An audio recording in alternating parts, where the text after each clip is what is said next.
को शेट ठोक दीजिए, महाकाल का शेट ठोक दीजिए, 5000 लौटे दिख जाना चाहिए। म्यूचुअल इंडक्शन बेसिकली हमारे पास ये कॉन्सेप्ट है कि हमारे पास दो कॉइल्स हैं, ठीक है। एक को हम प्राइमरी कॉइल कह रहे हैं और एक को हम सेकेंडरी कॉइल कह रहे हैं। अब ये दोनों कॉइल्स एक दूसरे के साथ साथ हैं। इस प्राइमरी कॉइल से कुछ ना कुछ मैग्नेटिक फील्ड लाइंस गुजर रही होंगी, ठीक है, जब ये सर्किट क्लोज होगा। और इसके साथ हम एक सेकेंडरी कॉइल रख देते हैं, इसके साथ कोई बैटरी कनेक्टेड नहीं है।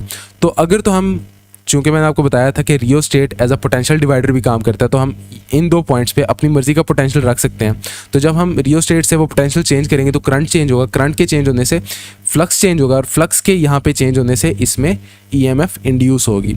तो इस कॉन्सेप्ट को हम कहते हैं म्यूचुअल इंडक्शन। तो म्यूचुअल इंडक्शन है क्या?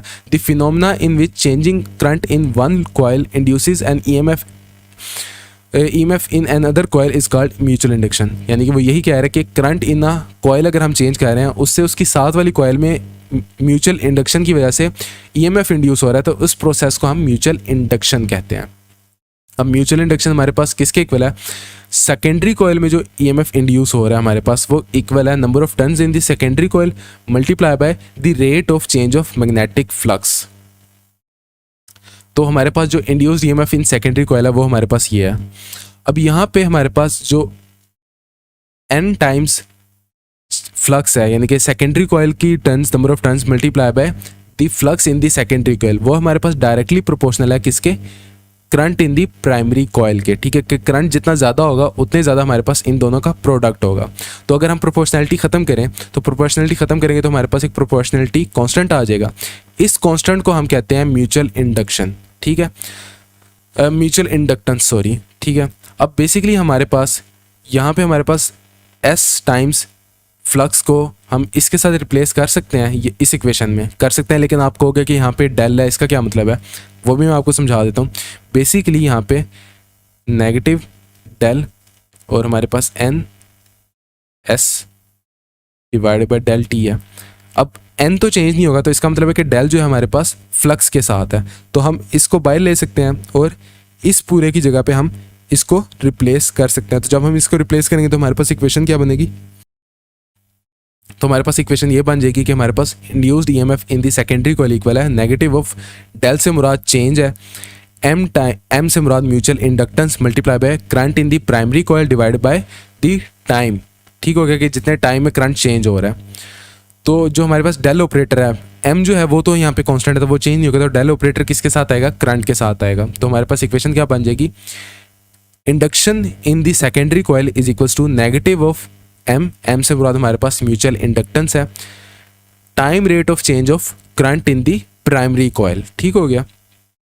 और नेगेटिव साइन बेसिकली हमें इस चीज़ को इंडिकेट कर रहा है कि जो म्यूचुअल इंडक्शन है वो अपोज कर रही है अपने कोस को, यानी कि इससे जो इसके अंदर जो हमारे पास मैग्नेटिक फील्ड चेंज हो रही है, तो उसके मुकाबले में जो इस कॉइल में मैग्नेटिक फील्ड प्रोड्यूस हो रही है वो इसके चेंज को अपोज कर रही है। तो नेगेटिव साइन हमें यहाँ पे ये इंडिकेट कर रहा है, और इसको हमने अभी लेंस लॉ में भी देखा कि वो किस तरह से इन एक्शन होती है, कि वो किस तरह से अपोज करती है इस चीज़ को।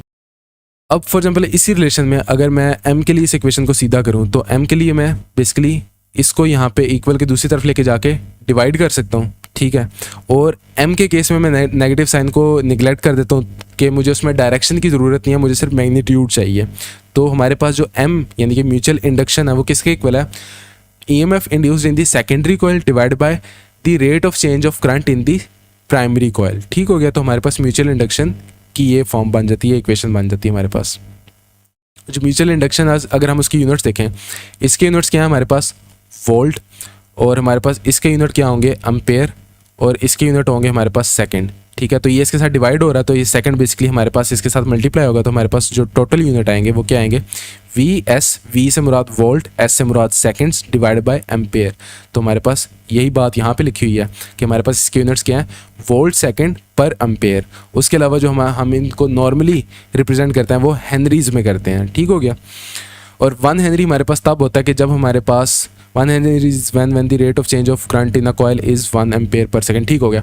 तो हमारे पास 1 हेनरी तब होगा कि जब हमारे पास 1 ampere per second current change हो रहा हो और उससे जो EMF इंड्यूस हो रही हो वो 1 वोल्ट हो, यानी कि इसमें जो चेंज इन करंट है, यानी कि rate of change of current per unit time, ये हमारे पास 1 एम्पेयर 1 सेकंड हो, और उसके मुकाबले में या उसके रिएक्शन में जो हमारे पास यहाँ पे ईएमएफ इंड्यूस हो रही है वो हमारे पास 1 वोल्ट हो, तो हम कहेंगे कि इस पूरे सिस्टम की जो हमारे पास म्यूचुअल इंडक्शन है वो हमारे पास 1 हेनरी के इक्वल है। ठीक हो गया।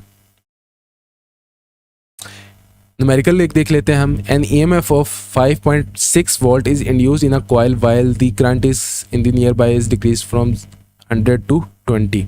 ठीक हो गया। वो कह रहा है कि ईएमएफ ऑफ 5.6 वोल्ट इंड्यूस हुई है। ठीक है, इंड्यूस कब हुई है? जब उसकी साथ वाली कॉइल में, नियर बाय कॉइल में जो करंट है वो चेंज हुआ है 100 से 20 में। ठीक है, तो हमारे पास जो चेंज इन करंट है वो हमारे पास 80 एम्पेयर्स है। ठीक है, हमने चेंज इन करंट यहाँ पे लिखा हुआ है। टाइम कितना लगा उस करंट को चेंज होने में? टाइम जो लगा वो 0.2 सेकेंड्स लगा। तो हमारे पास डेल टी हमारे पास क्या है? 0.02 सेकेंड्स। आगे वो हमसे क्या पूछ रहा है? What is the mutual induction of the 2 coils, कि उस पूरे सिस्टम की उन 2 कॉइल्स की जो म्यूचुअल इंडक्शन है उसकी वैल्यू बताओ, यानी कि वो एम कांस्टेंट हमसे मांग रहा है।